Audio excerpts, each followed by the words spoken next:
곧 오겠네 오겠네. 아멘. 하나님, 오후 예배를 주님의 이름으로 드립니다. 우리 한 사람 한 사람에게 예비된 은혜를 내려주시고 그 은혜 가운데서 하나님을 만나고 경험하고 그 하나님과 함께 동행하는 큰 복을 받아 누리는 우리 모두가 되기를 원합니다. 주여 은혜를 베풀어 주옵소서. 예수님의 이름으로 기도드립니다. 아멘. 출애굽기 10장입니다.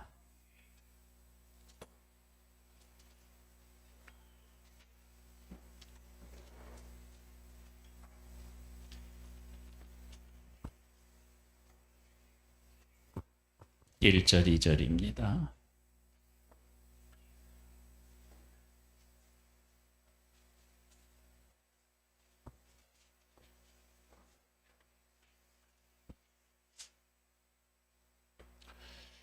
여호와께서 모세에게 이르시되 바로에게로 들어가라. 내가 그의 마음과 그 신하들의 마음을 완강하게 하면 나의 표징을 그들 중에 보이기 위함이며 네게 내가 애굽에 행한 일들 곧 내가 그들 가운데 행한 표징을 네 아들과 네 자손의 귀에 전하기 위함이라.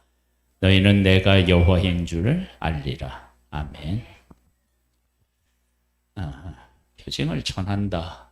얘기는 하나님이 하신 일이 보통 일이 아니다. 그런 것을 강하게 경험했을 때 사람들은 전하게 되지요.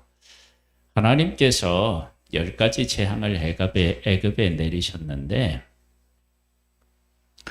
10가지 애굽에 10가지 재앙을 내리실 때 애굽 사람들을 벌하기 위해서만 내린 것이 아니고 하나님의 백성들이 하나님을 어떤 하나님으로 만나기를 원하시는지 그 내용도 거기에 함께 담겨져 있다는 것입니다. 그러니까 우리가 하나님을 만날 때 꼭 하나님이 나를 위해서 일하실 때만 나를 위하는 일이 아니고 하나님께서 애굽을 심판하시는데 그 심판하시는 것이 나를 위한 것이고 나에게 주는 메시지가 있다라고 하는 사실을 여기서 우리가 알 수 있다고요. 하나님께서는 그러니까 10번에 걸쳐서 기적을 베푸시는 것은 바로의 마음이 강팍해서 그런 것만도 있지만 사실은 하나님의 백성들이 한두 번의 기적을 봐서는 그들이 가지고 있는 불신앙, 하나님이 어떤 하나님이신지에 대해서 제대로 깨달아 알지 못한다라고 하는 거예요. 그러니까 애굽도 하나님을 제대로 알지 못하고 사실은 하나님의 백성도 하나님을 제대로 알지 못하고 있었던 거예요. 근데 이 10가지 재앙이 그러한 사람들, 애굽 사람들도 하나님이 어떤 분이신지를 알게 되고 그다음에 하나님의 백성도 애굽의 하나님이 어떤 하나님이신지를 알게 된다라고 하는 거예요. 그래서 10가지의 그런 어떤 재앙은 애굽도 그만큼 악했고 하나님의 백성은 그만큼 하나님을 또 몰랐다라고 하는 것이 같이 이게 어우러진 거예요. 만일에 하나님께서 한 번으로 그 애굽 사람들을 멸하셨다, 심판하셨다, 그러실 수도 있잖아요. 그런 경우는 애굽 사람들은 뭐 하나님을 아무리 안 알려줘도 모를 것은 뻔하고 하나님의 백성들은 한 번으로 했다면 이미 그들은 준비된 사람들이었다. 그런 것을 우리가 알 수가 있다고요. 그래서 10가지 재앙은 단순히 애굽을 심판하기 위한 것만이 아니라 하나님을 하나님으로 제대로 알지 못하고 만나지 못하는 하나님의 백성들에게 이 10가지 재앙은 아주 중요한 메시지를 그러니까 담고 있다는 거예요. 그런데 그 10가지 재앙을 보고도 하나님이 어떤 하나님인지를 제대로 못 만나요. 이게 이제 문제가 되는 거예요. 그러니까 10가지 재앙을 통해서 그 백성이 나왔는데 사실은 그 10가지 재앙을 통해서 하나님의 백성이 하나님이 어떤 하나님이신지를 제대로 못 만난 상태에서 나온 거예요. 그러니까 제대로 못 만났다라고 하는 것을 알 수 있는 것은 홍해에서 원망하는 모습을 통해서도 알 수 있고 광야에서 원망하는 것을 통해서도 알 수 있습니다. 그러니까 우리가 어떤 기적을 보았다라고 해서 우리 안에 있는 이 불신앙적인 요소가 한꺼번에 확 뽑힐 수 있다. 그런 거 안 돼요. 그러니까 하나님께서 이 문제를 해결해 주시면 내가 하나님을 믿겠습니다. 그렇게 이야기하는 것이 한편으로는 얼마나 그게 공허한 얘기인지 모릅니다. 그러니까 그 기적을 보고 그렇게 행하신 것을 내가 경험했다 할지라도 그것이 진짜 믿음으로 가는 일은 그건 또 다른 일이에요. 쉬운 게 아니에요. 그러니까 결국은 애굽 땅에서 그 10가지 재앙도 경험하고 홍해도 건너고 광야에서 마라의 쓴물이 단말로 바뀌고 막 구름 기둥과 불 기둥으로 인도하고 반석에서 물을 주고 매일같이 만나와 메추라기 막 이렇게 줘서 먹게 하는데도 그들 안에 있는 불신앙적인 요소가 다 뽑히지가 않아서 그래서 결국은 광야에서 다 죽고 약속의 땅에 못 들어갔다고요. 우리들이 하나님 앞에서 그런 면에서 믿음을 어떤 사건을 가지고 그 사건이 믿음으로 이렇게 이어져서 내 믿음이 자라나고 더 견고해졌다. 그것은 엄청난 일입니다. 사실은. 많은 경우 그런 일들을 보아도 믿음으로 연결 안 되는 것이 사실은 대부분입니다. 만일에 그렇게 하나님의 일을 경험하고 믿음으로 다 연결됐으면 지금보다 훨씬 더 많은 사람들이 하나님을 인정하고 하나님의 뜻을 추구하며 살았겠죠. 근데 우리들도 지금 하나님의 기적을 경험해 보지 못한 사람은 한 사람도 없을 거예요. 다들 경험했는데 그 경험한 것들이 시간이 지르면 어떻게 해요? 가물가물해지고 흐릿흐릿해져가지고 하나님이 그때 일하셨던 그 모든 것들을 다 잃어요. 그 다음에 어느 정도 잊어버리느냐 그러면 그때 일이 생각이 나는데 그때 감정이 안 살아. 그런 일들이 있죠. 그때 나는 틀림없이 믿음으로 고백을 했는데 그때 일이 지금도 잊혀지지 않고 기억은 되는데 그때 그 마음 상태로는 안 되는 거예요. 이게 내 마음대로 잘 안 돼요. 그래서 그냥 보통 일들을 스쳐 지나에 보내듯이 그렇게 보내게 되는 일들도 생긴단 말이에요. 그런데 이 10가지 재앙을 하나님께서 어떻게 내리셨느냐 그러면 내가 그들 가운데 행한 표징을 네 아들과 네 자손의 귀에 전하기 위함이다. 그것을 전하지 아니할 수 없도록 하나님께서 하신 일이 바로 10가지 재앙이었다는 거예요. 그런데 이 10가지 재앙을 내리셨는데 언제 이 10가지 재앙에 대한 것들을 사람들이 확신을 가지고 이야기할 수 있느냐 그러면 약속의 땅에 들어갔을 때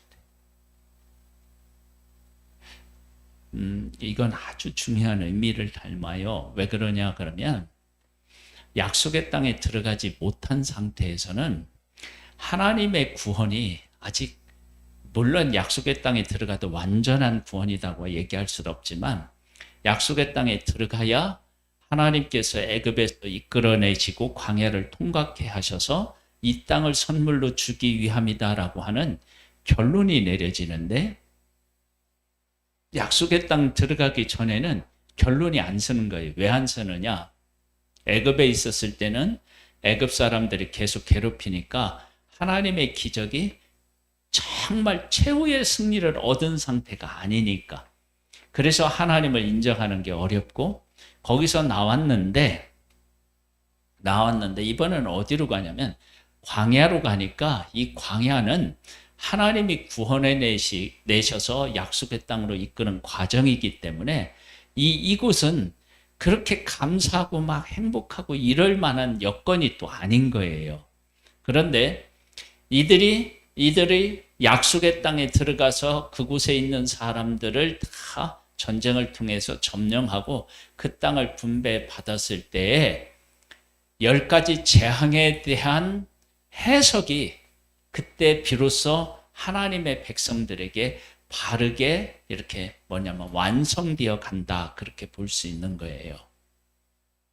우리들도 하나님이 하시는 일들을 이렇게 경험을 하고 하나님의 일을 이렇게 막 고백을 해요. 근데 현실적으로 문제는 완전히 해결이 안 됐어.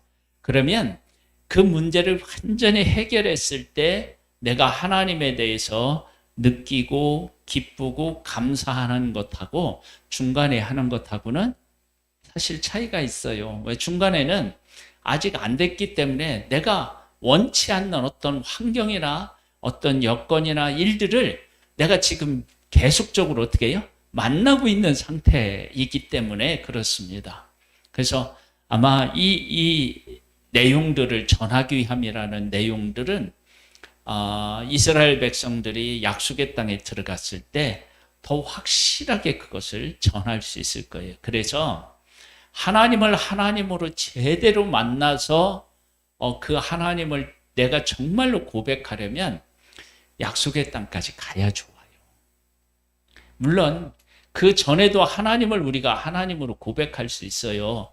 그런데 하나님께서 하나님의 백성을 애굽에서 구원해 내셔서 그들에게 10가지를 내리는 것은 애굽을 망하게 하는 것이 전부가 아니고 그 백성을 약속의 땅으로 이끌어 들이시는 것이 하나님의 목표, 목적이라면, 그러면 그 일이 이루어졌을 때, 이 일을 위해서 하나님께서 우리를 구원해 내셨구나 라고 하는 전체적인 것을 가지고 하나님 앞에 감사할 수 있는 거예요. 그래서 하나님의 백성들이 요단을 건너고 그 7족속에 있는 가나안 지역을 점령하고 땅을 분배받고 그리고 정착했을 때 하나님의 백성들이 출애굽에서부터 홍해를 건너고 마라 쓴물, 그러면서 아말렉과도 싸우고 광야를 통과하고 그리고 요단 동편의 두 왕, 그렇죠? 시혼과 옥, 이 두 왕을 이기고 그 다음에 요단을 건너서 여리고를 무너뜨리고 그리고 그 땅을 다 점령하고 난 후에 자기들이 이렇게 온 뒤의 삶을 이렇게 뒤돌아보니까 이 하나님의 이 놀라운 역사, 그러니까 아브라함에게 약속하신 그 귀한 언약이 이삭과 야곱과 그리고 12아들에게 이어져서 그것이 또 몇백 년이 흘렀는데 하나님께서는 여전히 그 백성을 사랑하셔서 약속하신 땅으로 이끌어 들인 이 전 과정을 생각해 보면 정말 놀랍고 하나님 은혜가 감사한 거예요. 근데 이것을 다 경험할 수 있는데도 중간에 불평불만을 하면서 죽은 사람들은 이 영광을 제대로 경험하지 못했단 말이에요. 그래서 하나님께서는 믿음으로 최후의 승리를 얻은 사람이 경험하고 고백하는 고백과 중간에 그 하나님의 하시는 일 중간까지 경험한 사람하고는 차이가 있고요. 그렇게 통과할 수 있는 사람은 믿음이 있는 사람만 통과하고 그리고 그 사람만이 하나님께서 전체적으로 어떻게 일하실지를 만나고 그 하나님을 만나서 엄청난 하나님에 대한 고백, 이런 것들이 생기게 되는 거예요. 그래서 하나님께서 일하실 때 중간에 이렇게 떠나거나 포기하거나 이러면은 그 사람에게 그게 엄청난 손해인 거예요.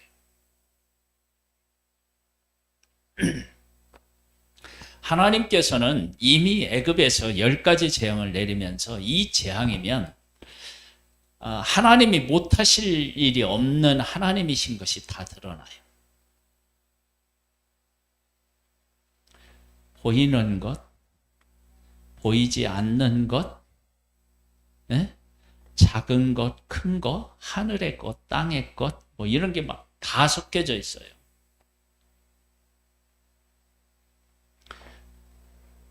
개구리와 같은 거, 메뚜기, 손에 잘 잡히지도 않는 이, 그렇죠? 그런 것들. 그 다음에 하나님께서 독종으로 치셨지요, 그렇죠? 그 다음에 또 뭐예요? 네? 우박으로도 치시고요. 티끌로 해서 이 만드는 거죠, 그렇죠? 어둠도 하나님이 주관하셨죠, 그렇죠?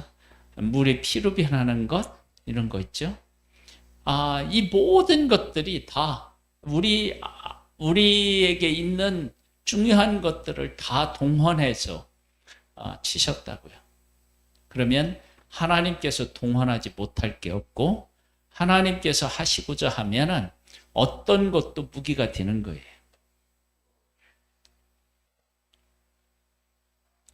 메뚜기가 무기가 될 줄 어떻게 알았겠어요? 우리는 나라가 작아서 그런지 그런 어마어마한 어떤 재앙 이런 게 사실은 없잖아요. 뭐 태풍이 온다고 그러지만 태풍 위에 뭐 그렇잖아요. 메뚜기가 막 하늘을 덮는 그런 일들은 없잖아요. 지금까지 없었잖아요. 그렇죠? 이 메뚜기 때가 이렇게 지나가면요. 어두워요, 어두워. 해를 가려서 어마어마한 때 가려서 그 다음에 지나가면 어떻게 하냐, 파란 게 남지가 않아요.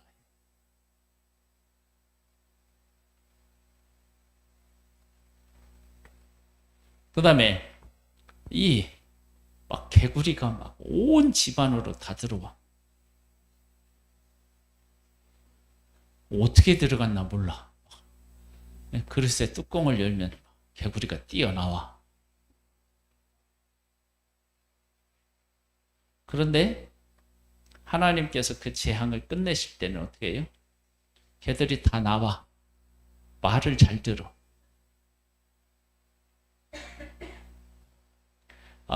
이런 일들을 통해서 이스라엘 백성들이 앞으로 만나게 될 모든 환경 속에서 하나님은 일하실 수 있는 분이시다라는 것을 확실하게 보여주신 거예요. 그런데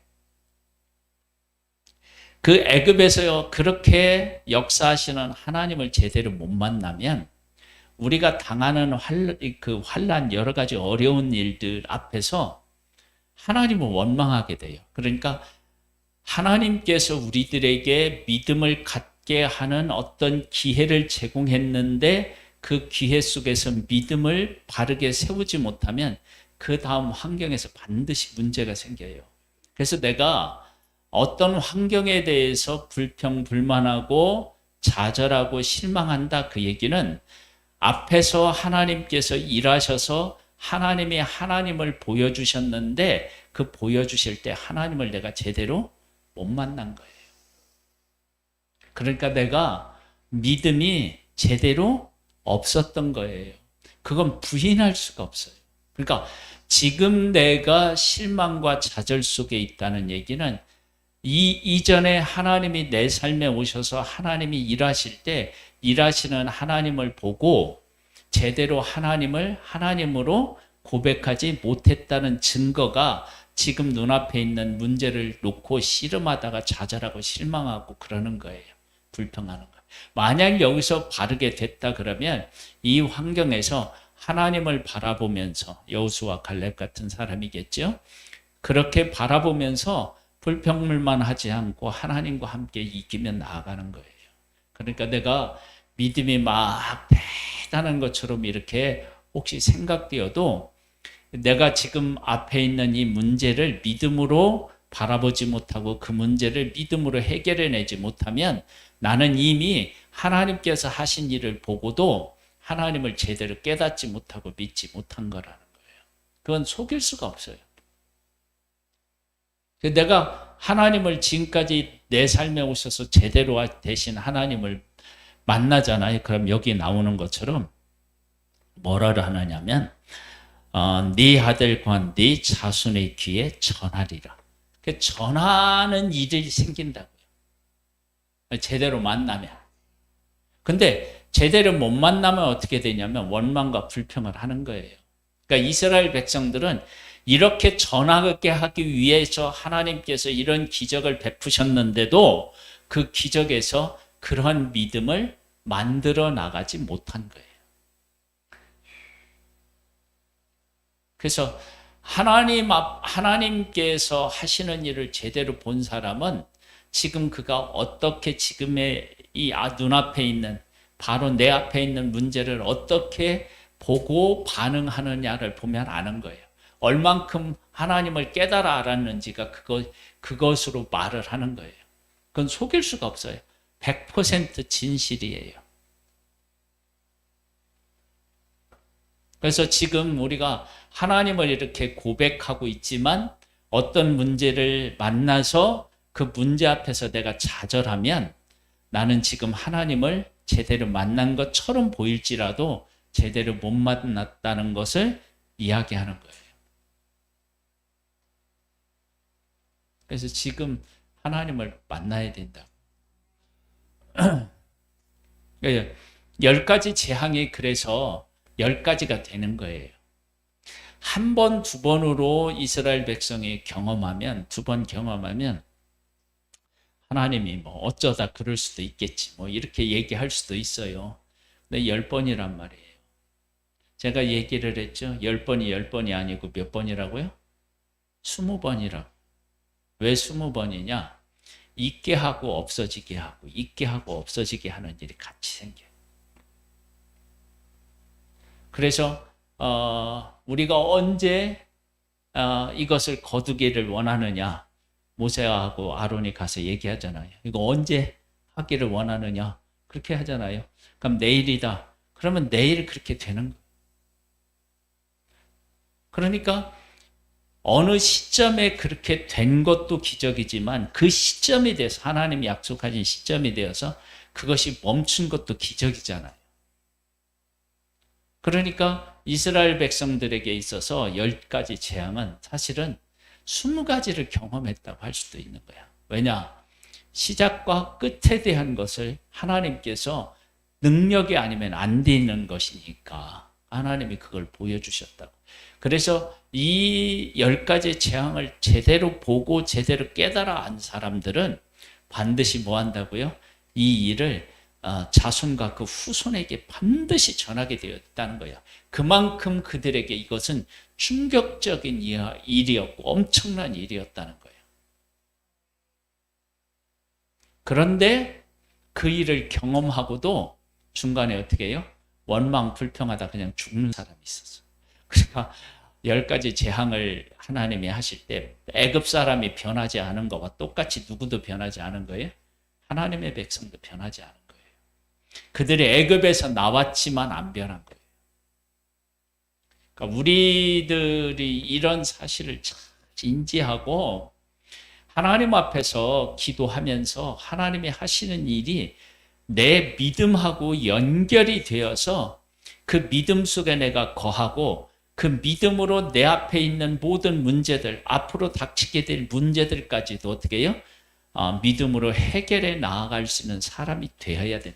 그런 것을 하나님은 원하신다라고 하는 것을 알 수 있어요.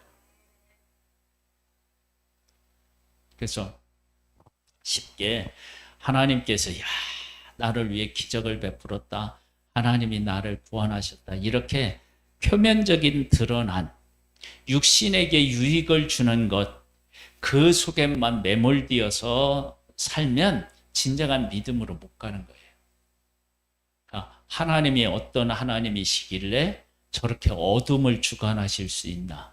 하나님이 어떤 하나님이시기에 어떻게 티끌이 막 이렇게 종기가 나고 그럴 수 있을까? 막 이런 문제에 대해서 생각해 보고, 하나님은 역시 창조주 하나님이시구나.